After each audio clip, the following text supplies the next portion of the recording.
Olá, pessoal de casa, mais um programa, A Hora do Mestre.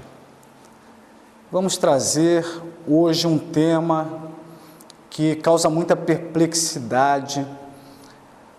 O cidadão que não é da área, não é do ramo, não consegue entender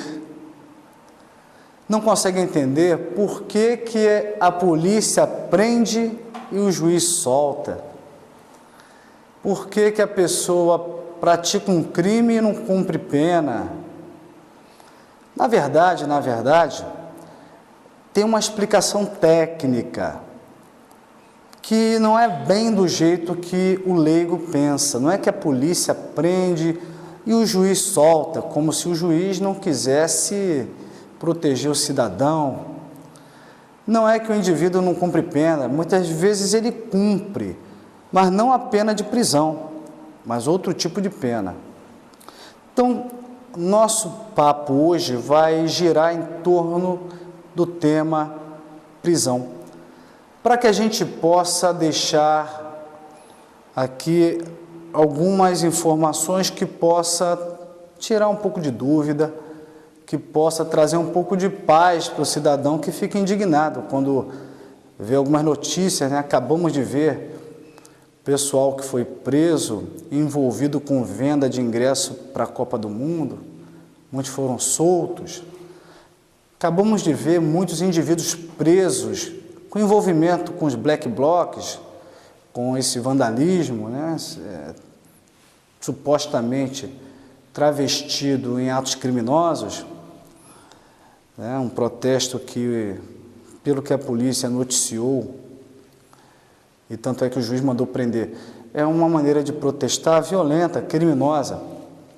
Foram presos e foram soltos. Por que isso? Vou tentar resumir, uma linguagem mais direta, algo que a gente leciona em faculdade, 1 mês, 2 meses falando. A gente vai tentar trazer para vocês um pouco de luz sobre esse assunto. O tema hoje é prisão. Primeira coisa, quais as espécies de prisão? Nós temos prisão civil, prisão disciplinar, prisão administrativa, prisão processual cautelar, prisão penal e o casamento. Não, casamento não é prisão, estou brincando. Mas nós temos aqui prisão civil, prisão disciplinar, prisão administrativa, prisão processual e prisão penal. Começar a esclarecer as ideias. Prisão civil.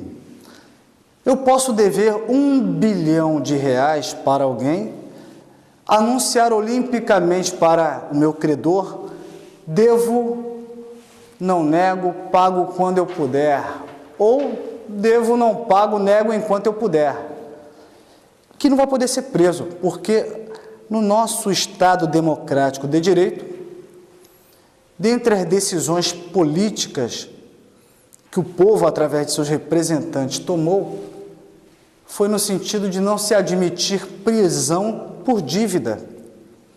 Então não tem prisão por dívida. Isso como regra.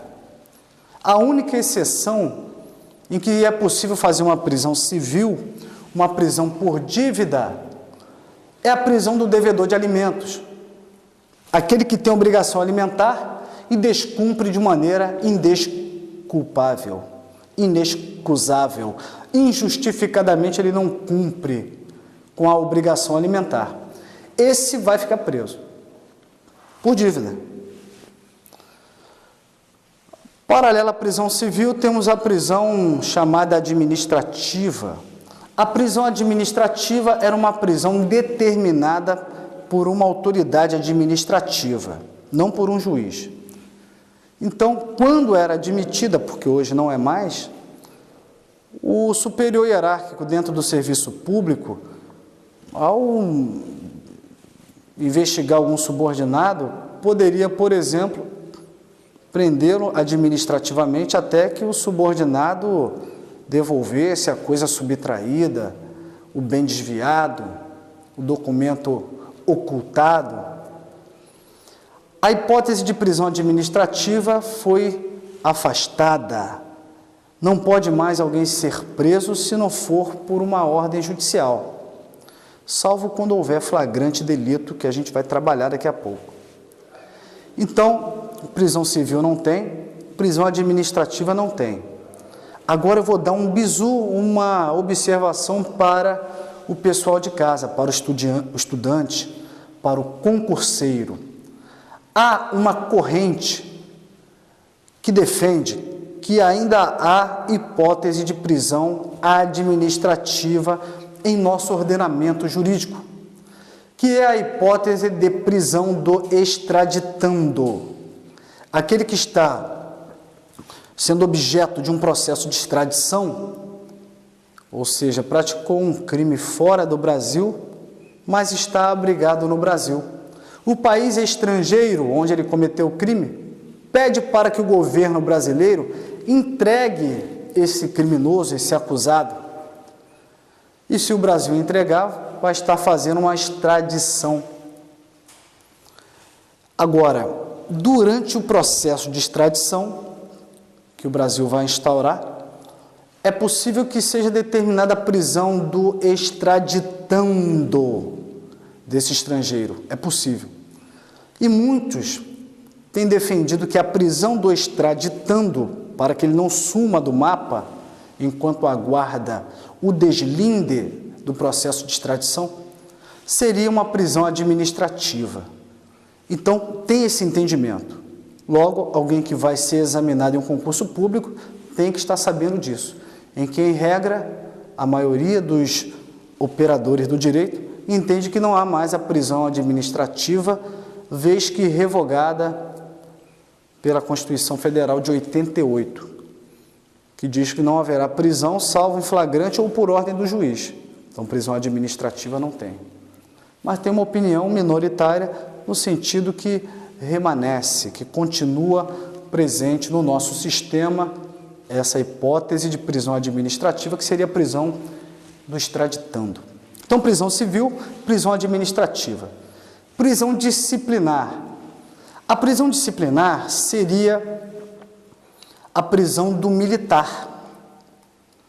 Então, aquele servidor público militar, seja militar estadual, que é o caso do policial militar, ou do bombeiro militar, seja o militar federal, que são os militares do Exército, da Marinha ou da Aeronáutica.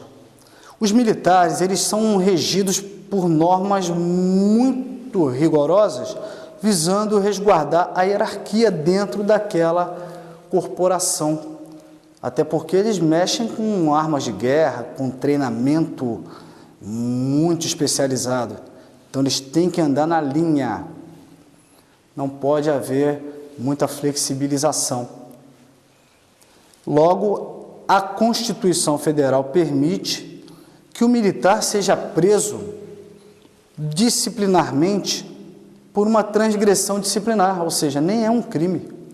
Nem tem um crime e a autoridade administrativa, o superior hierárquico competente, pode determinar a prisão dele. Isso para manter a disciplina, a hierarquia. Então, é uma hipótese de prisão disciplinar, prisão militar. Então, prisão civil, prisão administrativa, prisão militar. Temos agora a prisão pena. Prisão pena, o nome já sugere. É quando a pessoa vai cumprir pena dentro de um estabelecimento prisional, porque foi condenado, depois do devido processo legal, a uma pena privativa da liberdade. Então, calma aí. O indivíduo foi investigado pela delegacia por intermédio de um inquérito policial. O delegado concluiu o inquérito, mandou para o promotor. O promotor, membro do Ministério Público, oferece denúncia, que é uma petiçãozinha assinada por ele, acusando o autor do crime, pedindo ao juiz que seja condenado. O juiz recebe a denúncia, dá início à ação penal. É desenvolvida a marcha processual, a citação, resposta à acusação, que seria uma contestação. O juiz vê se absolve sumariamente, houve o MP ou não houve, depende se é rito do júri, depende da jurisprudência que tem entendido que depois da resposta à acusação é bom ouvir o MP, embora essa exigência só tem no rito do júri. O juiz verifica se absolve sumariamente, se não absolver, vai haver uma audiência de instrução e julgamento. Depois de ouvir todas as testemunhas, o juiz vai condená-lo. Condenou, cabe recurso. Depois que for para o Tribunal de Justiça, o Tribunal de Justiça mantém a condenação. É possível que a defesa entre com recurso especial para que o Superior Tribunal de Justiça aprecie uma alegada ofensa à lei federal.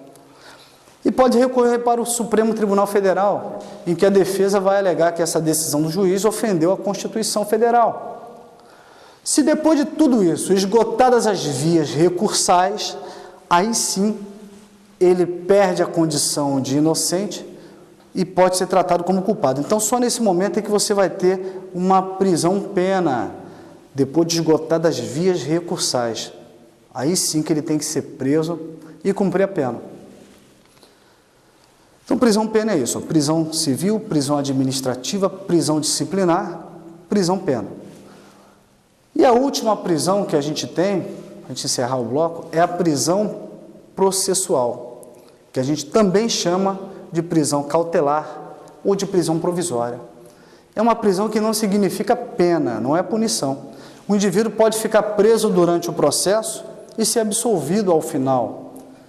Então, a prisão processual, provisória, cautelar, é uma prisão que, excepcionalmente, vai ser decretada. Tem até um doutrinador, um ilustre professor, um juiz de direito aposentado, dono do curso LFG, o juiz, professor Luiz Flávio Gomes, diz que essa prisão cautelar, essa prisão processual, e aí o operador do direito, concurseiro, tem que conhecer essa expressão. Diz assim: a prisão cautelar é a extrema ratio da última ratio. O estudante do direito tem que conhecer essa expressão. Em outras palavras, é a exceção da exceção. Então, a gente vai, no próximo bloco, traçar considerações sobre a prisão, pena e a prisão cautelar, para entender por que o juiz prende, melhor, a polícia prende, o juiz solta. Por que o cara é condenado e não tá preso, está solto. Então, até daqui a pouco.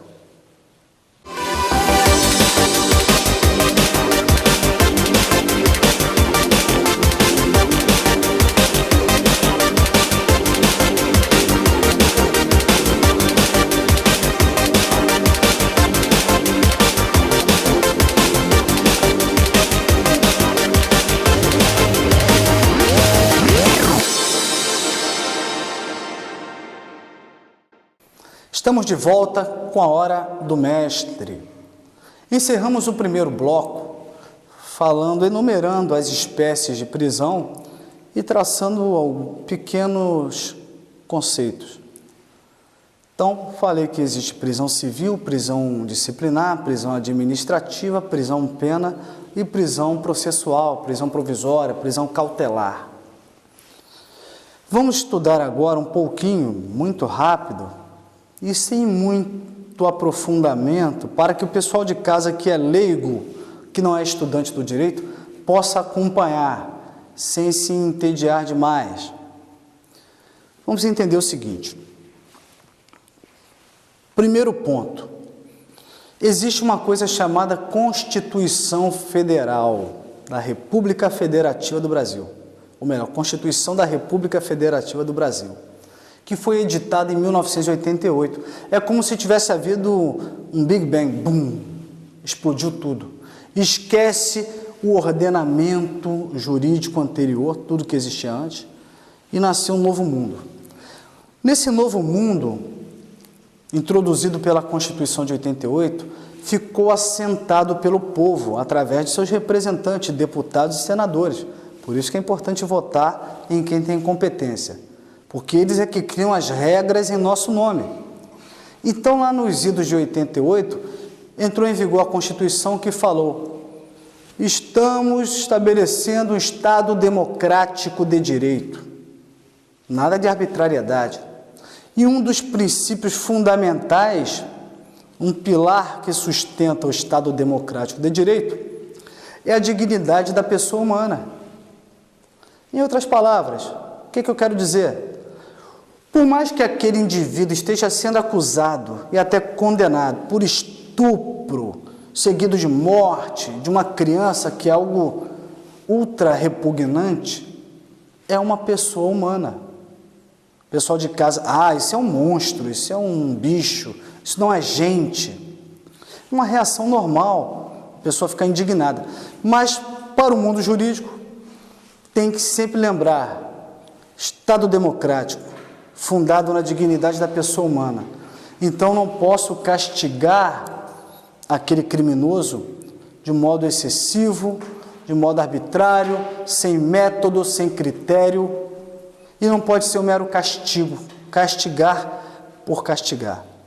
Dito isso, eu quero dizer que a nossa pena, a pena que o juiz criminal, ao final, vai aplicar ao acusado, depois do devido processo legal, ela tem que atingir 3 finalidades. Se ela não atinge as 3 finalidades, não tem razão de ser. Não tem razão de ser em um Estado democrático. O que a pena tem que atingir? A pena tem que alcançar a finalidade chamada retributiva, que seria retribuir o mal que o criminoso praticou com outro mal, que seria a supressão de um direito do condenado. Em alguns ordenamentos jurídicos, em alguns países, as suas leis permitem pena de morte. Então eu vou retribuir o mal do criminoso com a morte. Vou suprimir o bem jurídico vida. O Brasil, por ser um Estado democrático de direito, não prevê pena de morte em tempos de paz. Agora, em caso de guerra, o nosso ordenamento jurídico permite a pena de morte por fuzilamento, em caso de guerra. Guerra declarada, não essa guerra urbana que a gente vê nas grandes capitais e que de alguma forma respinga no interior. Bandido matando cidadão, matando polícia, é uma guerra. Mas se for uma guerra declarada, pode haver pena de morte. Mas a nossa pena característica do nosso direito penal é a pena de prisão. A lei de introdução ao Código Penal diz que ao crime a gente pune com pena privativa de liberdade, de reclusão ou detenção. E a contravenção penal, que é uma espécie diferente de crime, são 2 espécies de infração penal, 2 formas de eu desobedecer a lei penal, de eu infringir a lei penal, crime e contravenção. A lei de introdução diz que a contravenção ela é punida com pena de prisão simples. Então, reclusão, detenção e prisão simples. Logo, a pena, no caso a prisão, ela tem que atingir essa finalidade, fim retributivo, retribuir um mal com outro mal, que é suprimir um direito dele, direito à liberdade. O segundo fim que a pena tem que cumprir, fim preventivo. Como assim fim preventivo? Primeiro, deve neutralizar o criminoso. Então, quando o juiz aplica a pena, quer tirar o criminoso de circulação. Coloca na cadeia, coloca no estabelecimento prisional que ele está neutralizado, não está solto para praticar crimes. E também, a pena quando está prevista na lei, de maneira abstrata, matar alguém, reclusão de 6 a 20 anos. Acaba que essa ameaça de pena potencial, que pode cair sobre qualquer um que pratique crime, ela está dirigida ao cidadão. Nós somos potenciais infratores. Então, a pena prevista em lei, ela tem esse efeito de prevenção geral. Evitar que nós, potenciais criminosos, venham a praticar crime. Então, temos aí a pena com a finalidade preventiva de neutralizar o criminoso que praticou o crime, é a chamada prevenção especial, ou de desestimular potenciais infratores, que somos todos nós. Então fica essa prevenção geral, ó, não pratiquem crime, tem pena. Então, fim retributivo, fim preventivo. Agora, a pena tem que atingir também uma terceira finalidade, que é a finalidade de ressocialização. O preso tem que ser ressocializado. Como assim? Já que nós não temos pena de morte, em tempos de paz nós não temos pena de morte. E como nós não temos pena de caráter perpétuo, isso significa que o apenado vai voltar ao convívio social, vai ser reintegrado à sociedade. Então nós temos que, durante o cumprimento da pena, educar, ressocializar, senão ele volta pior do que ele entrou. E a sociedade paga caro para manter um preso dentro do estabelecimento prisional e ele volta pior. Bom, o que a gente vê na prática é a falência do sistema prisional no Brasil e no mundo. Por quê? A pena não está atingindo as três finalidades. Primeiro, ele entra como um ladrão de galinhas, sai dali um mega traficante, ladrão de banco, pertencente a uma facção que ele acaba sendo obrigado a se filiar para se proteger. Então, a gente paga a faculdade do crime daquele criminoso, daquele apenado, o que é ruim. Então, a gente já vê que a pena, como regra, não está ressocializando, não está atingindo essa finalidade. E a outra finalidade? Finalidade preventiva, de neutralizar o criminoso. Essa finalidade também não está sendo atingida, alcançada. Por que não? Porque a gente vê que dentro da cadeia o criminoso entra com droga, vende droga, usa droga, entra com celular fazendo extorsão, com os falsos sequestros, com os golpes, está comandando o tráfico, comandando execução, comandando rebeliões. Então a cadeia não está neutralizando o criminoso. Sem falar nas notícias de corrupção, então está corrompendo agente penitenciário, diretor de estabelecimento prisional, crime. Logo, a cadeia só está servindo para castigar, para causar um mal. Então, nesse sentido, as penas de prisão estão revelando-se falidas. O Estado não está aparelhado para poder atingir a finalidade que a pena foi criada. A razão de existir da pena é atingir as três finalidades. Diante desse quadro, dessa constatação, o Estado, Brasil e outros países se reuniram em 1984 e, dessa maneira, firmaram o compromisso de procurar alternativas ao cárcere e evitar a prisão. Logo veio uma reforma ao Código Penal em 1984 e disse, olha, aquela condenação a uma pena de prisão de até 4 anos, se o juiz condenou o criminoso a 1 ano, 2 anos, 3 anos, até 4 anos, e o crime não foi praticado com violência ou grave ameaça, e assim recomendar a culpabilidade, as circunstâncias judiciais forem favoráveis, esse condenado vai ter o direito de substituir a pena de prisão por uma pena restritiva de direitos. O que é que eu quero dizer? Desde 1984, o nosso Código Penal previu penas alternativas. Melhor, penas substitutivas. Tecnicamente falando, para o estudante do direito, tem uma pequena diferença entre pena alternativa e pena substitutiva. Então, deixa eu corrigir. O que criou-se em 84 foram penas substitutivas. A pena substitutiva, ela pressupõe que o condenado seja condenado a uma pena de prisão de até 4 anos.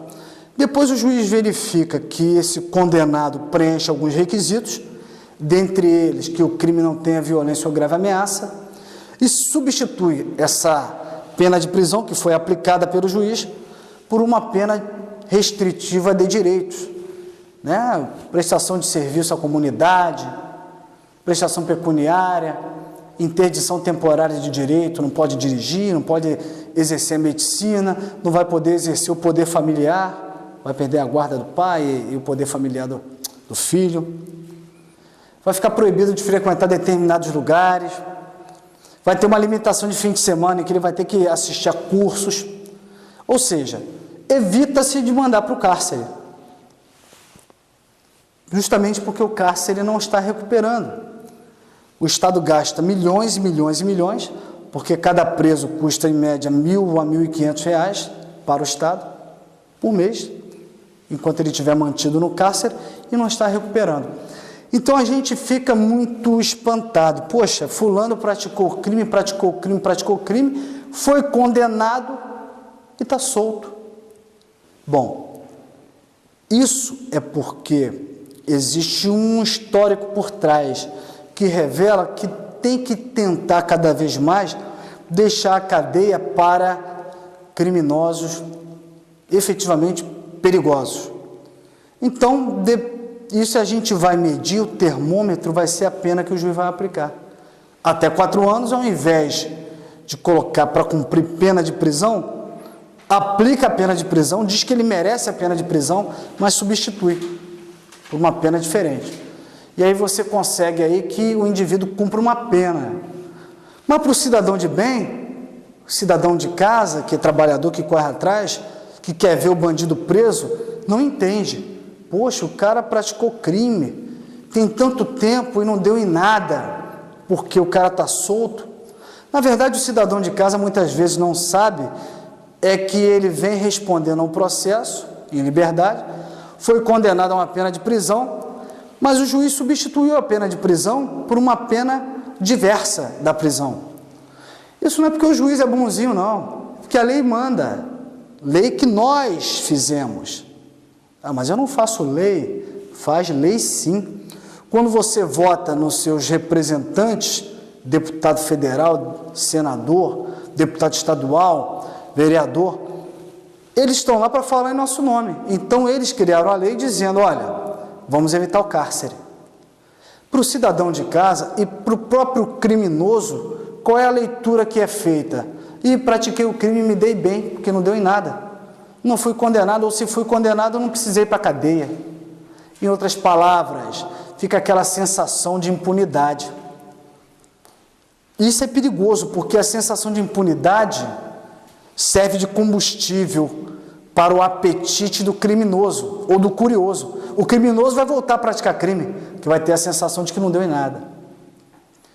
E o curioso, que está à toa, fala assim, fulano fez um crime, não deu em nada, eu vou tentar a sorte. Aí pratica crime porque tem a sensação de que não dá em nada.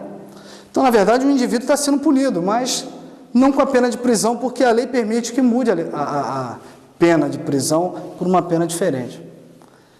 Então, a gente precisa entender que não há impunidade. O indivíduo é punido, sim, mas talvez a punição não seja aquela que a sociedade espera, e muito menos que o criminoso espera, que ele acha que vai ficar mal, que vai estar ferrado, porque, me descobriram, estou sentado no banco dos réus, fui condenado, mas quando ele vai ver, ele não fica preso.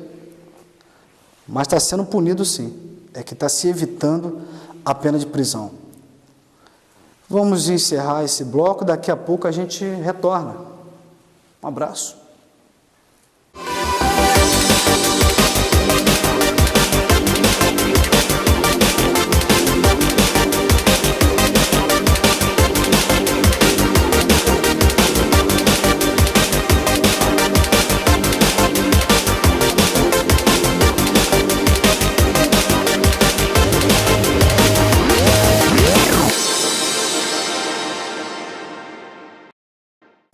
Estamos de volta com o terceiro bloco da Hora do Mestre. Meus amigos, minhas amigas, Primeiro bloco, traçamos linhas gerais sobre as espécies de prisão. Prisão civil, prisão disciplinar, prisão administrativa, prisão pena e prisão processual. Segundo bloco, eu me detive em falar da prisão pena, ou seja, aquela prisão que é uma imposição de uma pena pelo juiz. E disse que o indivíduo pode ser condenado a uma pena de prisão, mas na mesma sentença que condena, o juiz verifica que ele preenche alguns requisitos e substitui a pena de prisão por uma pena restritiva de direitos. Então, efetivamente, não vai para a cadeia, o que dá a impressão para o leigo e para o próprio condenado que ele está impune, que não deu em nada, que vale a pena, que o crime compensa, mas na verdade ele está sendo punido. Na verdade ele foi condenado e está recebendo a pena e está cumprindo a pena, porque não existe só a pena de prisão. Mas agora a gente vai falar da prisão processual, da prisão provisória, da prisão cautelar. Essa prisão cautelar, provisória ou processual são expressões equivalentes. Estamos falando da mesma coisa. Prisão processual, cautelar, provisória. Esse gênero, prisão processual, prisão cautelar, se subdivide em 3 espécies. Há 3 espécies, atualmente, 3 espécies de prisão provisória, cautelar, processual. Prisão em flagrante, prisão temporária, prisão preventiva. E como assim? Prisão cautelar, prisão em flagrante, prisão temporária, prisão preventiva. A prisão cautelar, ela pode ser materializada com a prisão em flagrante, com a prisão preventiva, com a prisão temporária. São espécies diferentes de prisão cautelar. Mas o que elas têm em comum?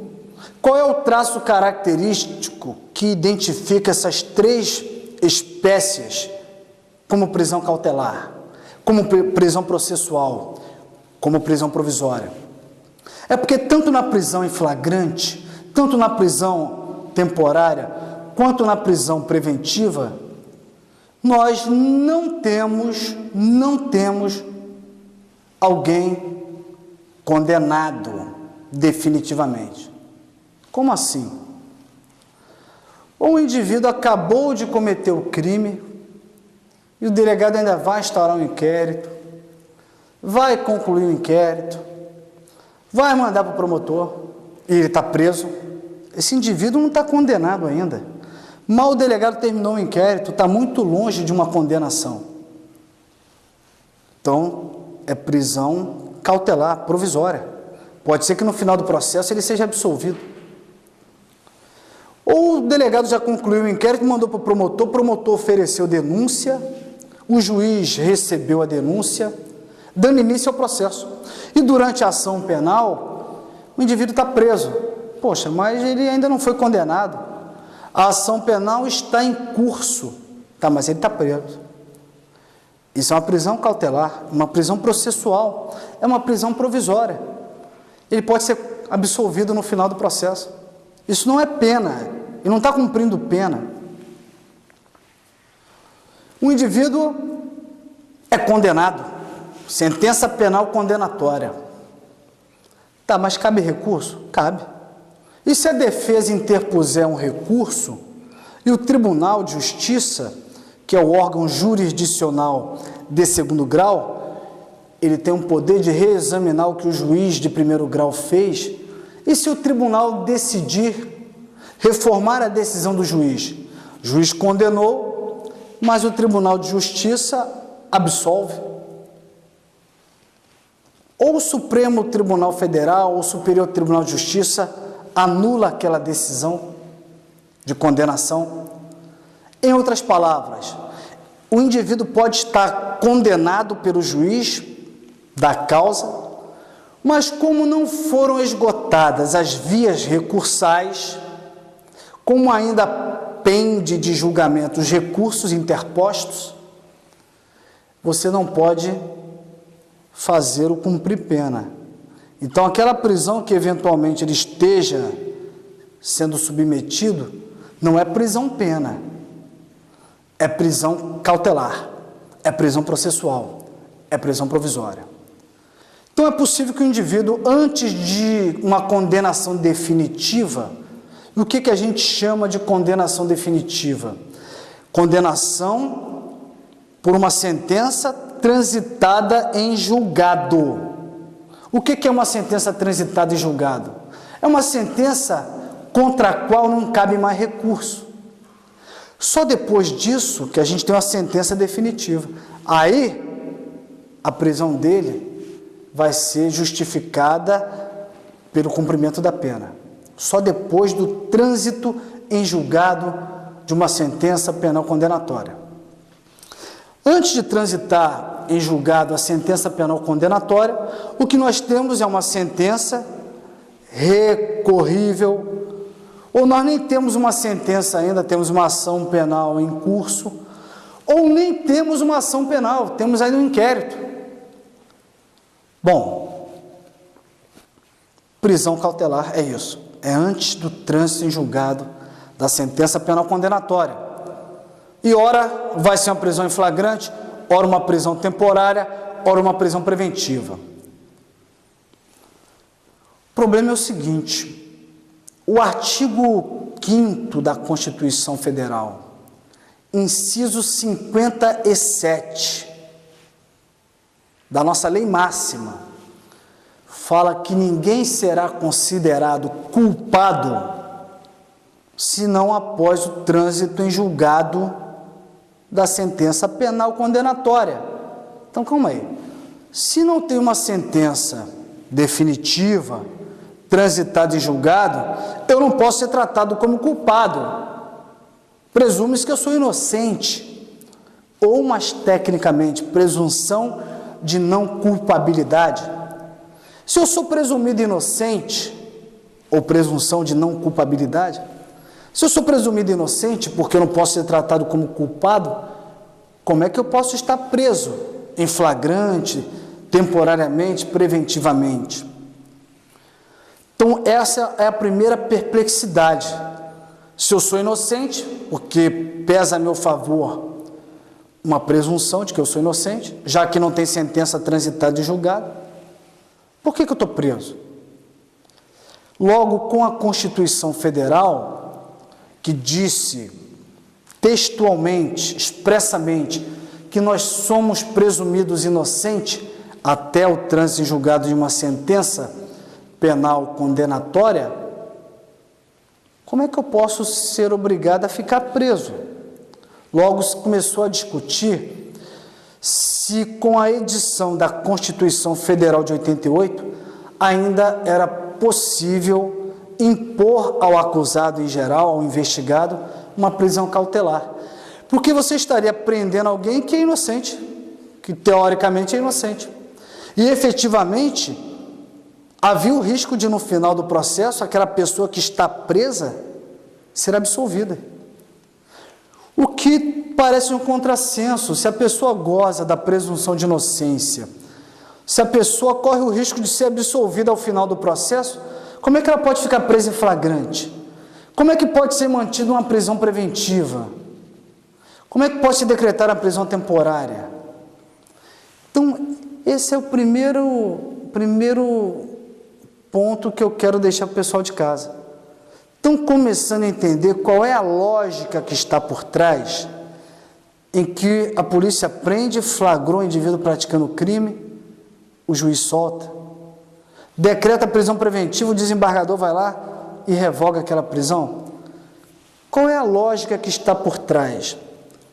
É justamente querer consolidar cada vez mais essa ideia do princípio da presunção de inocência, do princípio da não culpabilidade. da presunção de não culpabilidade. Como assim? Gente, a pessoa está sendo investigada, está sendo acusada de um crime legal. Então, o Estado, faça a sua parte, desenvolva a persecução penal, que é feita em 2 etapas, em regra, através do inquérito, na primeira etapa, e depois, através da ação penal, na segunda etapa da persecução penal. Faça a tua parte, com método, com critério, obedecendo à lei, com prova lícita, obtida por meio lícito, melhor dizendo.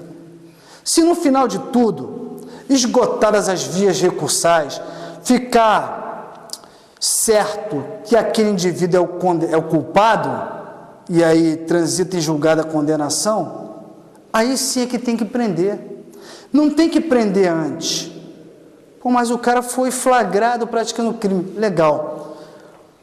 Mas está condenado por sentença transitada em julgado? Não. Então a regra é responder solto.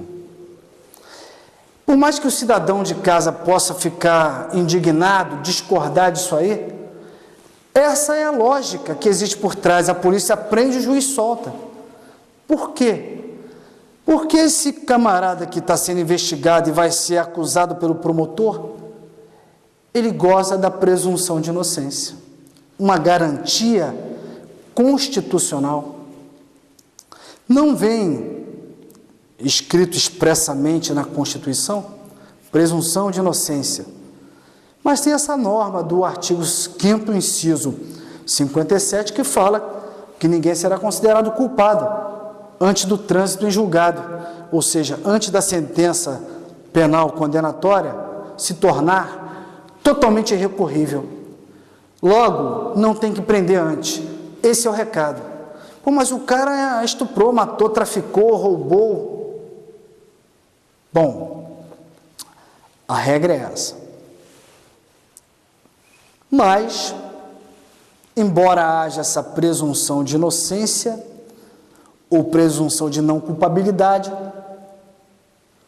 e aqui eu vou dizer para o técnico, muitos estudiosos que escrevem suas obras, que são repetidas pelos juízes que estudam essas obras, tratam essas expressões presunção de inocência e presunção de não culpabilidade como expressões sinônimas. Agora, doutrinadores mais modernos, eles vêm apontando a distinção. Não, a Constituição Federal do Brasil não fala em presunção de inocência. Quem fala em presunção de inocência, expressamente, é o Pacto São José da Costa Rica, que é o nome pela qual ficou conhecida a Convenção Americana de Direitos Humanos. A Constituição Federal fala em presunção de não culpabilidade. Então fica aí esse toque para o estudioso. Em síntese, o que eu quero fechar esse bloco pontuando? Por mais revoltante que seja, o cara foi flagrado matando, traficando, o cara acabou de matar a esposa, violência doméstica, acabou de matar alguém na briga de trânsito, estava armado, fez uma besteira, acabou de atropelar alguém, embriagado, dirigindo, é preso em flagrante, chega na delegacia, paga a fiança. Ou se não paga a fiança, o delegado comunica a prisão ao juiz, o juiz solta. Mas não quer dizer que não vai ser condenado, não. É porque o juiz e a lei determina que ele aguarde em liberdade porque ele ainda goza da presunção de inocência. Então, regra geral, ninguém vai aguardar o processo preso. O processo demora anos, a justiça é morosa. Não por culpa do juiz, por culpa do Estado que não tem estrutura. Mas é morosa. Então, durante o processo, a regra é aguardar em liberdade. Eu encerrei o primeiro bloco falando que um grande doutrinador diz que a prisão cautelar, ou seja, a prisão antes da condenação transitada em julgado, é a extrema ratio da última ratio. Expressão que o operador do direito tem que conhecer. Vamos encerrar o terceiro bloco e depois dos comerciais, o último bloco, para a gente finalizar nosso bate-papo de hoje. Até daqui a pouco.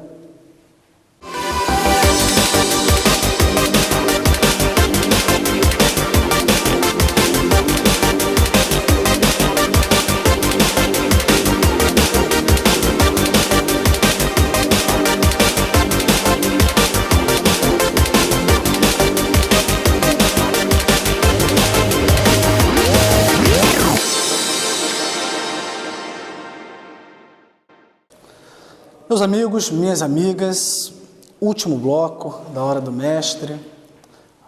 Se ficou alguma dúvida do que eu já disse até agora e do que eu vou dizer no futuro, manda um e-mail para a TVI 21 para que eu possa recolher esses e-mails com essas dúvidas e me esforçar para esclarecer as dúvidas. E também procure, o meu curso preparatório, O-Concursos,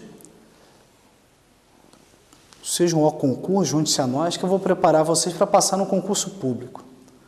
Então, ficando alguma dúvida, procure a televisão. Querendo matricular no meu curso, venha pegar meu contato aqui na televisão e vamos dar sequência. Então, excepcionalmente, a pessoa vai ficar presa antes da condenação transitada em julgado. A gente fala excepcionalmente, mas na prática não é muito exceção, não. Eu estava até num programa do Nino Belliene, com o doutor Laércio, com o doutor Luiz Leite, que foi desembargador na área criminal por muito tempo, e comentávamos que há uma estatística de que dos 550 mil presos no Brasil, mais de 200 mil são presos provisórios, presos cautelares, presos que não foram condenados por sentença transitada em julgado. Então, 200 mil presos é muita coisa. Mas a ideia é evitar de mandar para a prisão enquanto não transitar em julgado uma eventual condenação. Por isso que a gente viu alguns casos famosos que a imprensa noticiou. Por exemplo, o Gil Rugai, que foi um menino que teria matado o pai e a madrasta, porque o pai era dono de uma produtora e descobriu que o filho teria subtraído 100 mil reais. Isso é a notícia que a imprensa trouxe. E o ano passado, ou retrasado, não lembro ao certo, a imprensa foi fazer a cobertura do julgamento pelo Tribunal do Júri, em que o Gil Rugai foi condenado pelos jurados, mas saiu pela porta da frente. O que pode ter causado perplexidade para as pessoas. Ué, como é que o camarada acabou de ser condenado pelos jurados e saiu pela porta da frente? Porque justamente é essa lógica que eu estou falando. Ele foi condenado, acabou de ser condenado, cabe recurso. Em segunda instância, pode ser que haja anulação desse julgamento, e em um novo julgamento ele seja absolvido, os jurados absolvem. Então, não é uma condenação definitiva. Logo, não tem pena para cumprir ainda. Se ele saísse preso do julgamento, em que cabia recurso, teria que ser uma prisão cautelar. E prisão cautelar é exceção. Só em alguns casos que eu vou traçar breves considerações. O outro caso famoso é o caso do jornalista Pimenta Neves, que ele foi condenado por ter, a acusação, e ele foi condenado, é por ter matado a namorada, uma jornalista, Sandra Gomes, se eu não me engano. E ele foi condenado e também saiu livre do julgamento, da condenação. E por muito tempo ficou em liberdade aguardando o julgamento dos recursos. Quando os recursos foram julgados e esgotou-se a via recursal, aí sim ele foi preso. Porque antes do trânsito em julgado, a ideia é que o indivíduo fique livre, respondendo o processo livre, prestigiando-se essa garantia constitucional da presunção de inocência, ou, tecnicamente falando, presunção de não culpabilidade. Essa é a ideia. Mas na prática, tem muita gente que está presa, tem 200 mil presos provisórios. Será porque a mídia bateu muito, aí o juiz prendeu e deixou preso em razão da pressão popular? Será que é porque não tinha advogado, então o juiz e o promotor deixou para lá, rasgou esse princípio da presunção de inocência? Pode ser uma coisa, pode ser outra. Mas, em regra, esses 200 mil presos, muitos estão presos ali porque tem que estar mesmo. Sabe por quê? A prisão cautelar, a prisão processual provisória, ou seja, daquele que ainda goza da presunção de inocência, daquele que ainda não foi condenado definitivamente, ela só se justifica, já que ele é inocente, só se justifica se houver uma coisa chamada de periculum libertate. Em outras palavras, além de outros requisitos, para decretar uma prisão cautelar, uma prisão provisória, durante o processo, ou durante ainda o inquérito, tem que ser demonstrado que esse investigado ou esse acusado, permanecendo livre, em liberdade, ele traz perigo para a ordem pública, perigo para a instrução criminal, perigo para a aplicação da lei penal. E às vezes o esforço probatório do promotor, do delegado ou da defesa é que vai fazer com que essa pessoa seja presa cautelarmente ou não. Se a defesa conseguir se esforçar mais, vai demonstrar, não há periculum libertate, então deixa ele solto. Agora, se a acusação, o MP ou o delegado que trabalhou direitinho, consegue demonstrar que ele em perigo, melhor, ele em liberdade traz perigo, vai aguardar preso. Então, na prática, isso vai variar. Um que ajuda bastante é ter um bom advogado. O que a gente sabe que nem sempre é possível. Porque ser um bom advogado é difícil. Se formar em direito não é tão difícil, mas ser um bom advogado é difícil. Bom, como é que normalmente a gente demonstra que há o periculum libertate? O perigo em liberdade. Quando é demonstrado que ele ameaça a ordem pública. Como assim? Poxa, a gente prendeu em flagrante um indivíduo praticando um estupro, praticando um roubo, praticando um furto. E o delegado demonstra que há outras notícias de crime que chegaram na delegacia, que tem RO, tem inquérito contra esse mesmo indivíduo. Aí eu vou demonstrar para o juiz, excelência, hoje a gente deu sorte de prender esse camarada em flagrante, mas ele tem que continuar preso. Converte essa prisão em flagrante em prisão preventiva para a gente acautelar a ordem pública, porque olha quantas notícias de crime estampadas nesses inquéritos XYZ que revelam que esse indivíduo em liberdade ele está atentando contra a ordem pública. Aí o delegado consegue convencer o juiz, o promotor assina embaixo, o juiz converte a prisão em flagrante em prisão preventiva. E se a defesa não conseguir demonstrar que ele não causa mais risco à ordem pública, que ele pode aguardar em liberdade, se a defesa não conseguir demonstrar isso, ele vai aguardar o processo todo preso preventivamente. Agora, pode ser que o problema que a liberdade desse acusado traga não é para a ordem pública, é um perigo para a instrução criminal. O que é instrução criminal? Instrução criminal é aquela etapa processual de coleta de prova. Tem que ouvir testemunhas, tem que fazer perícia, tem que fazer busca e apreensão, tem que ir atrás de armas, de documentos, de papéis, de corpo. Aí chega a notícia para o delegado ou para o juiz de que o investigado ou acusado, depende em que etapa da persecução penal a gente se encontra, mas tem notícia de que o investigado ou acusado está ameaçando testemunhas, logo a testemunha vai ficar intimidada, não vai falar a verdade. Isso prejudica o processo, porque fica mais longe da verdade. Ele está tentando corromper o delegado, o promotor, o perito, o juiz, está tentando comprar.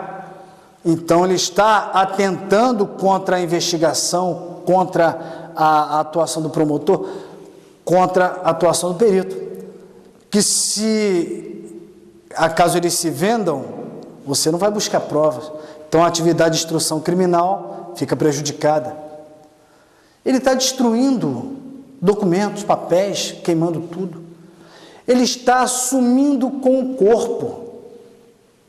É o caso famoso da Elisa Samúdio e o goleiro Bruno do Flamengo, que até hoje se procura pelo corpo. Então, esse indivíduo, durante o processo, está dificultando a coleta de prova. Então, vamos neutralizá-lo para que o processo siga seu curso, para que essa etapa processual, que a gente chama como instrução criminal, fique resguardada. Então, essa prisão não é pena, é apenas uma maneira de aguardar o processo chegar até o final. Se chegar até o final e ele for condenado e não couber recurso, aí sim que a gente vai falar em pena. Agora, pode ser que o perigo que ele, em liberdade, provoque, não é o perigo à ordem pública, não é o perigo à instrução criminal. Não está comprando testemunha, não está ameaçando ninguém.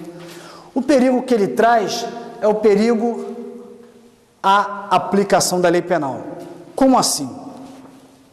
O que a lei penal diz? Matou alguém, 6 a 20 anos de pena, tem que ir para a cadeia. Ou se for homicídio por motivo torpe, reprovável, matei por causa da herança que eu queria receber do meu pai, aí matei meu pai. Aí é um homicídio qualificado, 12 a 30 anos. A lei penal manda o camarada ir cumprir a pena, depois do devido processo legal. Porém, o indivíduo está foragido, sumiu do chamado distrito da culpa, e está fazendo cirurgia plástica, está tirando o documento falso para poder tirar um passaporte, foi encontrado no Paraguai, fora do país. Ou seja, ele durante o processo está dando indicação de que ele não vai se submeter a eventual pena imposta, ou seja, a lei que manda ele cumprir pena não vai ser obedecida. Então, se há indícios que ele vai sumir do mapa, o delegado ou o promotor pode pedir a prisão cautelar dele para a garantia da aplicação da lei penal. Então, essa prisão, ela é uma prisão cautelar, que tem que ser justificada. Por isso que a gente viu, por exemplo, no caso dos black blocs, ou dessas pessoas envolvidas em venda fraudulenta, ilícita, de ingresso para a Copa do Mundo, muitos deles foram soltos, porque, de repente, a defesa conseguiu demonstrar, poxa, eu não estou dizendo que o meu cliente é santo, mas deixa ele responder em liberdade.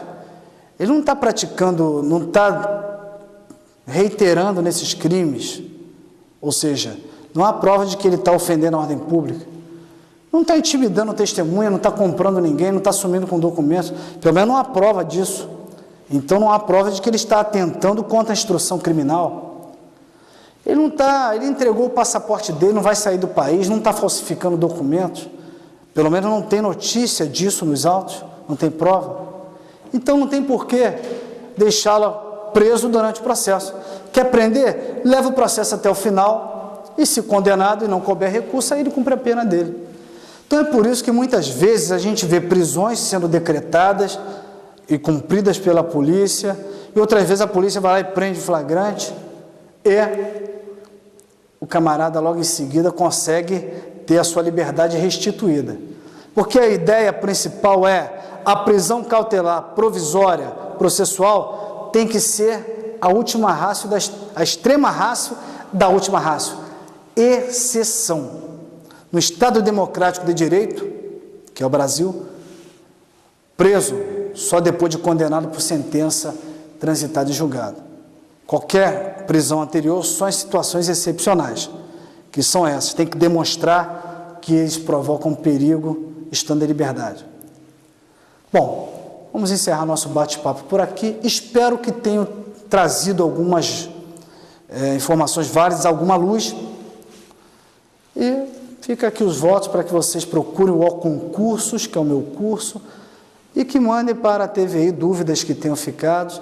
E num outro programa a gente vai falar de prisão preventiva, o que é isso, o que é prisão flagrante, o que é prisão temporária. Até o próximo programa, fiquem com Deus. Um abraço a todos.